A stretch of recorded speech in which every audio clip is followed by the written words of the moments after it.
கிறிஸ்து இயேசுவுக்குள் அன்பு சகோதர சகோதரிகளே, டிஜே டிவி மூலமாக உங்களை சந்திப்பதில் நான் மகிழ்ச்சி அடைகிறேன்.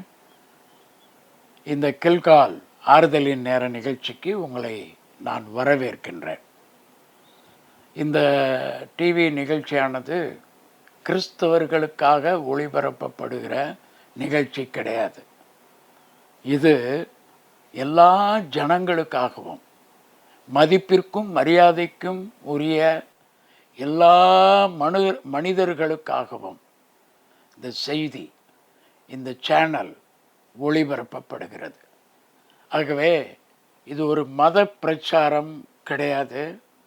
இது தேவாதி தேவனுடைய அன்பின் பிரச்சாரமாக இருக்கிறது. தேவனுடைய அன்பை பிரசித்தப்படுத்துகிறதற்கு இந்த சேனல் ஒளிபரப்பப்படுகிறது. இதை பார்த்து கொண்டிருக்கிற அருமையானவர்களே, நீங்கள் எந்த மதத்தை சேர்ந்தவர்களாக இருந்தாலும் சரி, எந்த ஜாதியை சேர்ந்தவர்களாக இருந்தாலும் சரி, எந்த மொழி பேசுகிறவர்களாக இருந்தாலும் சரி, இந்த மதம், ஜாதி, மொழி, நிறம், இனம், இந்த வேறுபாடெல்லாம் மனிதர்கள் நம்மேல் சுமத்தின ஒரு காரியம்.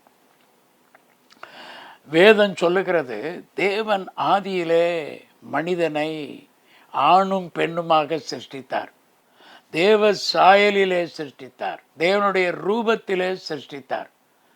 ஆண்டவர் மனிதனை படைத்தார். மதத்தின் மனிதனை படைக்கல, ஜாதி மனிதனை படைக்கல, மொழி மனிதனை படைக்கல, நிற மனிதனை படைக்கல, மனிதன். இதுதான் தேவனுடைய டார்கெட். என்ன? மனிதன், மனிதன், மனிதன்.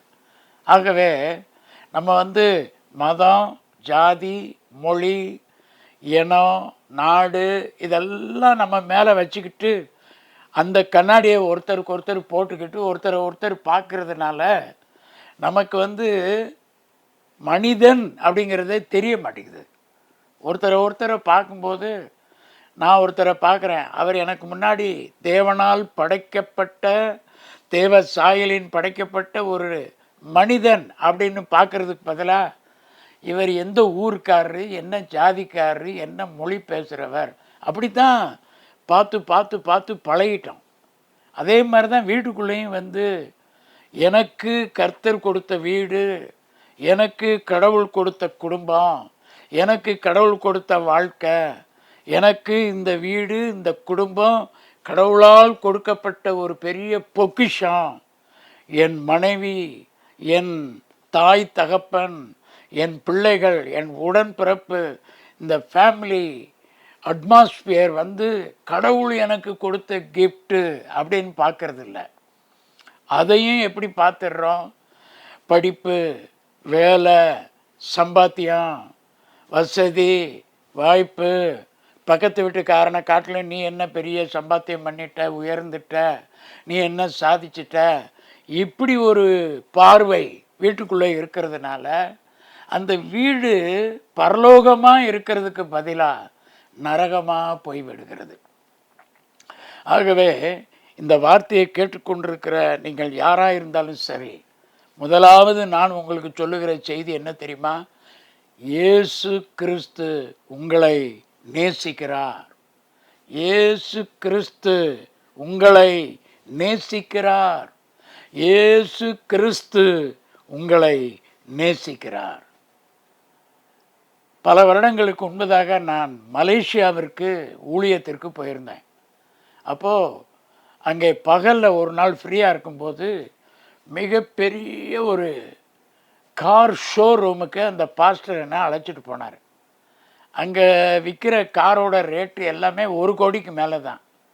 பெரிய பெரிய கார்ஸ், அந்த மாதிரி காரு உலகத்தில் பார்க்குறதே அபூர்வம். அப்படி ஒரு பெரிய car showroom.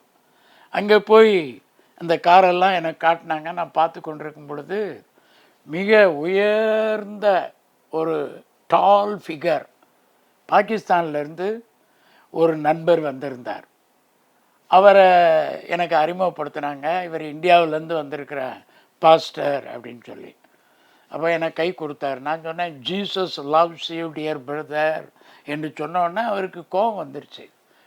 What nonsense you are talking, what are you say man அப்படின்னாரு. நான் சொன்னேன், ஜீசஸ் லவ்ஸ் யூ ஐ சே அப்படின்னேன். நீ இந்த மாதிரி சொல்லக்கூடாது என்று கோபத்தோடு சொன்னார்.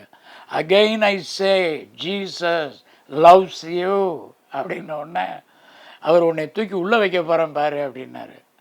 அப்போ நான் சொன்னேன், கை கொடுத்துக்கிட்டே, உங்களை பார்த்து நான் என்ன சொன்னேன்?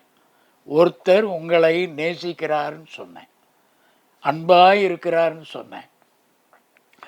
இயேசு உங்கள் மேலே அன்பாக இருக்கிறாருன்னு சொன்னது உங்களுக்கு வருத்தமாக இருக்குதா? நான் சொன்ன இந்த வார்த்தையை கொஞ்சம் திங்க் பண்ணி பாருங்கள். நீங்கள் மிகப்பெரிய ஒரு குடும்பத்தை சேர்ந்தவர், வசதி படைத்தவர், பெரிய கோடீஸ்வரன். ஆனால் உங்கள் மேலே மனிதர்களுக்கு பயம் இருக்குது, ஆனால் உங்கள் மேலே யாருக்கும் பிரியமே கிடையாது. அது உங்களுக்கு தெரியுமா சார் அப்படின்னு சொன்னேன்.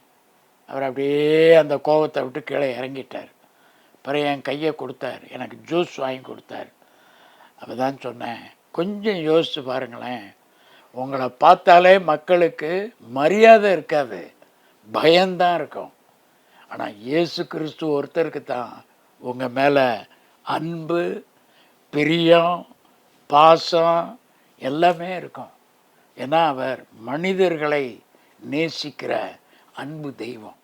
ஆகவே இந்த சேனல் வழியாக இந்த நிமிடத்தில் இந்த செய்தியை கேட்டுக்கொண்டிருக்கிற உங்கள் வாழ்க்கையில் உங்களை ஆசீர்வதிக்கிறதுக்காக, உங்களை விடுதலை செய்வதற்காக, உங்களை காப்பாற்றுவதற்காக, உங்களை தப்புவிக்கிறதற்காக ஒருவர் உயிரோடு இருக்கிறார். மரித்து 3ஆம் நாளில் உயிர்த்தெழுந்தவர். மரித்தேன், ஆனாலும் இதோ சதா காலங்களிலும் நான் உயிரோடு இருக்கிறேன் என்று சொன்ன இயேசு இந்த நிகழ்ச்சியின் வழியாய் உங்கள் வீட்டுக்குள்ளே வந்திருக்கிறார். உங்கள் வீட்டுக்குள் இயேசு கிறிஸ்துவனுடைய உயிர்த்தெழுந்த வல்லமை இப்பொழுது வீடு முழுவதையும் நிரப்பிக் கொண்டிருக்கிறது. உங்கள் வீட்டுக்குள்ளே இருக்கிற இருள் இப்பொழுது விலகி இயேசு கிறிஸ்துவனுடைய உயிர்த்தெழுந்த அந்த மகிமை உங்கள் வீட்டுக்குள்ளே இருக்கிற இருளை விரட்டி அடிக்கிறது, விரட்டி அடிக்கிறது. அந்தகாரங்கள் ஓடுகிறது, உங்கள் வேதனைகள் நீங்குகிறது. இயேசுவின் உயிர்த்தெழுந்த சக்தி உங்கள் வீட்டுக்குள்ள கரண்ட் இறங்கின மாதிரி இறங்கி கொண்டிருக்கிறது, மகிமை போல இறங்கி கொண்டிருக்கிறது. ஒரு காற்று வீசுகிறது போல இந்த நிகழ்ச்சியை பார்க்கிற உங்கள் மேலே இப்பொழுது இறங்குகிறது. உங்களால் அதை உணர முடியும். இப்பொழுது அவர் ஒரு ஆவியாக, ஒரு காற்றாக, ஒரு தென்றல் காற்றாக, ஒரு புயல் காற்றாக இப்போ உங்கள் வீட்டுக்குள்ளே இயேசு கிறிஸ்துவனுடைய உயிர்த்தெழுந்த பிரசன்னம் இறங்கி வருகிறது. எதற்காக தெரியுமா?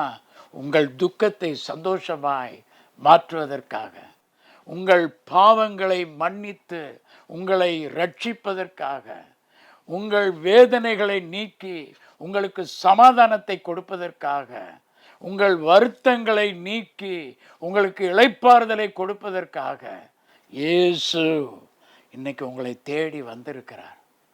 நீ மதம் மாறு என்று இயேசு சொல்லலை. உன் மனதை கொஞ்சம் என் பக்கம் திருப்பு, உன் இருதயத்தை கொஞ்சம் தர, நான் வருகிறேன், என்னை கூப்பிடு, நான் வருகிறேன். என் அன்பு பிள்ளைகளே, உங்களுக்காக நான் பரலோகத்திலிருந்து இறங்கி பூலோகத்திற்கு வந்தேன். மனுக்குலத்துக்கு ரட்சிப்பை கொடுக்க, மனிதர்களை மீட்க, மனிதர்களுடைய பாவம், சாபம், வியாதி, ரோகம், பிசாசு கிரியைகள்லேருந்து மனுக்குலத்தை விடுவிக்க நான் தேவனாக இருந்து மனிதனாக மனித சரீரத்துக்குள்ளே புகுந்து பரிசுத்த ஆவியினாலே ஒரு கன்னிகையின் வயிற்றுக்குள்ளே போய் மனித அவதாரம் எடுத்து ஒரு குழந்தையாக, ஒரு பாலகனாக பிறந்து நான் வாழ்ந்து வளர்ந்து 30 வயதில் பரிசுத்த ஆவியினாலே நிறைந்து இந்த உலகத்திற்குள்ளே நான் நன்மை செய்கிறவராய், பிசாசின் வல்லமை லாப்பட்டவர்களை சோமாக்குறவராய் சுற்றி திரிந்ததோடு மாத்திரமல்ல, உங்களை ரட்சிக்கிறதற்காக, உங்களை மீட்டெடுக்கிறதற்காக, உங்களை காப்பாற்றுவதற்காக, உங்கள் துயரத்திலிருந்து உங்களுக்கு நிரந்தர விடுதலை கொடுப்பதற்காக கல்வாரி சிலுவைக்கு நான் போய் அங்கே அடிபட்டு நொறுக்கப்பட்டு இரத்தம் முழுவதையும் நான் சிந்தினேன். 39 அடிகள் வாரினாலே அடித்து இயேசு கிறிஸ்துவாகிய என்னை சரீரத்தை பீத்தெடுத்து விட்டார்கள். முள்முடியை என் தலையிலே சூட்டி அடித்த அடியில மூளை சிதறியது, இரத்தம் கொட்டியது. உங்களுக்காக, உங்களை வாழ வைப்பதற்காக. நீங்க எனக்காக ரத்தம் சிந்துங்கன்னு நான் கேட்கல. நான் உங்களுக்காக ஒரு ஆட்டுக்குட்டியாக அடிக்கப்பட்டு இரத்தத்தை சிந்தியிருக்கிறேன் என்று சொல்லுகிறேன். நீங்க எனக்காக ஒரு மலையின் மேல் ஏறி வாருங்கள் என்று உங்களை கூப்பிடல. உங்களுக்காக நான் சிலுவையை சுமந்து கொண்டு கல்வாரி மலைக்கு ஏறி போனேன். நீங்க எனக்காக உயிரை கொடுங்கன்னு நான் கேட்கல. நான் உங்களுக்காக உயிரை கொடுத்திருக்கிறேன் என்பதை உங்களுக்கு அறிவிக்கிறேன். யார் இதை செய்வார்கள்? இன்றைக்கு மனிதர்களை, நீ என்னிடத்திற்கு வர வேண்டுமென்றால் இவ்வளவு காரியத்தை நீ செய்யணும்.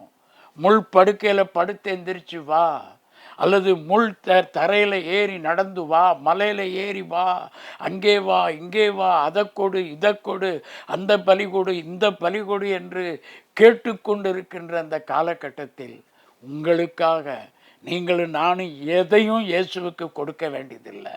அவர் எல்லாவற்றையும் சிலுவையில் நமக்காக கொடுத்து விட்டார். எதற்காக தெரியுமா? உங்களை வாழ வைப்பதற்காக. அப்போ நீங்களும் நானும் செய்ய வேண்டிய காரியம் என்ன? இந்த காரியத்தை எப்படி நாம் நமக்குள்ளே கொண்டு வருவது, ஏற்றுக்கொள்வது? உங்கள் பெயரை மாற்றணுமா, உங்கள் ஜாதியை மாற்றணுமா, உங்கள் மதத்தை மாற்றணுமா? அதெல்லாம் ஒன்றும் தேவையில்லை. ஒரே ஒரு காரியம், இயேசுவை விசுவாசிக்கணும். விசுவாசம் என்பது என்ன? நம்பிக்கை என்பது காண்பதை நம்புவது. விசுவாசம் என்பது கண்ணால் பார்க்க முடியாததை நம்பி விசுவாசித்து ஏற்றுக்கொள்வது. யோவான் 1:12 சொல்லுகிறது, அவருடைய நாமத்தின் மேல் விசுவாசம் உள்ளவர்களாய் இயேசுவை ஏற்றுக்கொண்டவர்கள் எத்தனை பேர்களோ. அப்போ பாருங்க, அங்கே 2 வார்த்தை சொல்லப்பட்டிருக்கிறது. இயேசுவின் பெயரில் விசுவாசம் வைக்கணும், 2வது அவரை ஏற்றுக்கொள்ளணும். ஏற்றுக்கொள்வது என்றால் என்ன அர்த்தம்? ஏற்கனவே நம்ம தவறான ஒரு நபரை, தவறான ஒரு நம்பிக்கையை உள்ளே ஏற்றுக்கொண்டிருக்கோம் பார்த்தீங்களா, அதை பூரா டிஸ்கனெக்ஷன் பண்ணணும், டிவோர்ஸ் பண்ண மாதிரி பண்ணணும், தூக்கி வெளியே எறியணும். இயேசுவை ஃப்ரெஷ்ஷாக உள்ளே ஏற்றுக்கொள்ளணும். இயேசுவே என் உள்ளத்துக்குள்ளே வாரும், என் இருதயத்துக்குள்ளே வாரும் என்று அவரை ஏற்றுக்கொள்ளணும். ரோமர் 10வது அதிகாரம் 9-10 சொல்லுகிறது, இயேசுவை உன் வாயினால் அறிக்கையிடு, தேவன் அவரை மரித்தோரிலிருந்து எழுப்பினார் என்று உன் இருதயத்தில் விசுவாசி. அந்த சிலுவையில் 2000 வருடங்களுக்கு முன்பதாக இயேசு செய்து முடித்ததை நீ என்ன செய்யணும்? வாயினாலே அந்த பெயரை சொல்லு. 2வது இருதயத்தில் அதை நம்பி ஏற்றுக்கொள், விசுவாசித்து ஏற்றுக்கொள். நம்ம அதை பார்க்கல, ஆனால் சத்தியம் சொல்லுகிறது, இது வரலாறு சொல்லுகிறது, இது ஒரு 2000 வருடத்துக்கு முன்பதாக இது நடந்த சம்பவம். அதை நம்பணும், ஏற்றுக்கொள்ளணும். அப்பொழுது ரட்சிப்பு உண்டாகிறது, உங்கள் வீட்டுக்கு ரட்சிப்பு வருகிறது, மீட்பு வருகிறது, விடுதலை வருகிறது. உங்கள் வீட்டுக்குள்ளே இத்தனை வருஷமாக போராடிக்கிட்டு இருந்த பாவம், சாபம், வியாதி, தரித்திரம் இன்றைக்கோடு ஒழியும்படிக்கு இயேசு ரட்சகரின் இரத்தத்தின் வல்லமையை உங்கள் வீட்டுக்குள்ளே நான் ரிலீஸ் பண்ணுகிறேன். அருமையானவர்களே, இன்றைக்கு உங்கள் வீட்டுக்குள்ளே வெளிச்சம் வருகிறது. நீதியின் சூரியனாய் இயேசு உங்கள் வீட்டுக்குள்ளே உதிக்கிறார். மல்கியா 4:2 சொல்லுகிறது, என் நாமத்துக்கு பயந்திருக்கிற உங்கள் மேல் நீதியின் சூரியன் உதிக்கும், அதன் செட்டைகளின் கீழ் ஆரோக்கியம் இருக்கும் என்று எழுதியிருக்கிறபடி, அருமையானவர்களே, இயேசு உங்கள் வீட்டுக்குள்ளே வந்து விட்டார். இந்த இயேசு இன்னைக்கு உங்கள் இருதயத்துக்குள்ளேயும் வந்து விட்டார். உங்கள் வீட்டில் இருந்த மரண கட்டுகள் இன்றோடு உடைக்கப்படுகிறது, நொறுக்கப்படுகிறது. இப்பொழுது மரணத்தின் சங்கிலிகள் தெறிக்கப்பட்டு விட்டது. இயேசு கிறிஸ்துவனுடைய உயிர்த்தெழுதலின் ஜீவன், அந்த தெய்வீக ஜீவன், அந்த ஆரோக்கியத்தின் ஜீவன், அந்த ஐஸ்வர்யத்தின் ஜீவன், அந்த மகிமையின் ஜீவன் இன்னைக்கு உங்களுக்குள்ளே வந்து விட்டது. இயேசு உள்ளே வந்ததற்கு ஒரு பெரிய ஒரு உணர்வு மாற்றங்கள் உடனடியாக ஏற்படும். என்ன உணர்வு மாற்றங்கள் தெரியுமா? உங்கள் ஆவிக்குள்ளே ஒரு பெரிய தேவ சமாதானம் இறங்கி வந்து விட்டது. ஆவியிலே தேவ சமாதானம் இல்லாமத்தான் உலகத்தில் மக்கள் தன்னால் தத்தளிக்கிறாங்க. ஆனால் இந்த இயேசு கிறிஸ்து உங்கள் இருதயத்துக்குள்ளே வந்ததுக்கு முதல் அடையாளம் என்ன தெரியுமா? தேவ சமாதானம் உங்கள் ஆவியை நிரப்பிக்கொண்டே இருக்கும். நதி போல் அந்த சமாதானம் உங்களுக்குள்ளே நீ பாஞ்சிக்கிட்டே இருக்கும். 24 மணி நேரம் அந்த சமாதானம் வற்றாத நீரூற்றாய் பாய்ந்து கொண்டே இருக்கும். இந்த ஆறு வற்றி போகாது, இந்த ஜீவ நதி வற்றி போகாது. இது இயேசுவினிடத்திலிருந்து புறப்பட்டு வருகிற ஜீவ நதி. ஆகவே முதலாவது ஆவியிலே தேவ சமாதானம், ரெண்டாவது மனதிலே பெரிய மகிழ்ச்சி,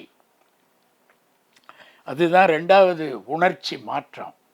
மூன்றாவது சரீரத்தில் சந்தோஷம். சங்கீதம் 51 தாவீது ராஜா சொல்கிறாரு, ஆண்டவரே நான் சந்தோஷமும் மகிழ்ச்சியும் கேட்கும்படி செய்யும், அப்பொழுது நீர் நொறுக்கின எலும்புகள் களிகூறும் சொல்கிறார். அப்போ சரீரத்தில் இந்த இயேசு பரிசுத்த ஆவியானவரை கொண்டு கொடுக்கிற சந்தோஷம் நம்முடைய சரீரத்தை நிரப்புகிறது. அப்போ இயேசு கிறிஸ்து உள்ளே வந்து விட்டால் என்ன கிடைக்கும் அல்ல, என்ன நடந்திருக்கிறது, என்ன நடக்கும்? இயேசுசாமியை ஏற்றுக்கிட்டா பணம் தருவீங்களா? நோ. இயேசுவை ஏற்றுக்கிட்டா வேலை கொடுப்பீங்களா? நெவர். இயேசுவை ஏற்றுக்கிட்டா எங்களுக்கு என்ன தருவீங்க? நாங்கள் ஒன்றும் தர முடியாது. இயேசுவை தந்து கொண்டே இருப்போம், இயேசுவை சொல்லிக்கொண்டே இருப்போம், இயேசுவை அறிவித்து கொண்டே இருப்போம். இந்த இயேசுவை நீங்கள் நம்பி உள்ள வரவழைச்சிட்டிங்கன்னா அவருக்குள்ளிருந்து தேவ சமாதானம், மன மகிழ்ச்சி, பரலோக சந்தோஷம் உங்களை நிரப்பும். இந்த ஆசீர்வாதத்தை கோடியாக கொடுத்தாலும் வாங்கவே முடியாது. அன்பான சகோதர சகோதரிகளே, இந்த ஆசீர்வாதத்தை நீங்கள் பெற்றுக்கொள்ளும்படி இப்பொழுது நான் உங்களோடு சேர்ந்து ஜெபிக்கட்டுமா? அன்புள்ள பிரியமுள்ள தெய்வமே, இரக்கமுள்ள இயேசுவே, இந்த வார்த்தையை கேட்டுக்கொண்டிருந்த அன்பு சகோதர சகோதரிகளை நான் வாழ்த்தி ஆசீர்வதிக்கிறேன். இன்றைக்கி இந்த வார்த்தையை கேட்டு ஏராளமான பேர் இயேசுவை உள்ளத்தில் ஏற்றுக்கொண்டார்கள். நான் அவர்களுக்காக ஜெபிக்கிறேன்.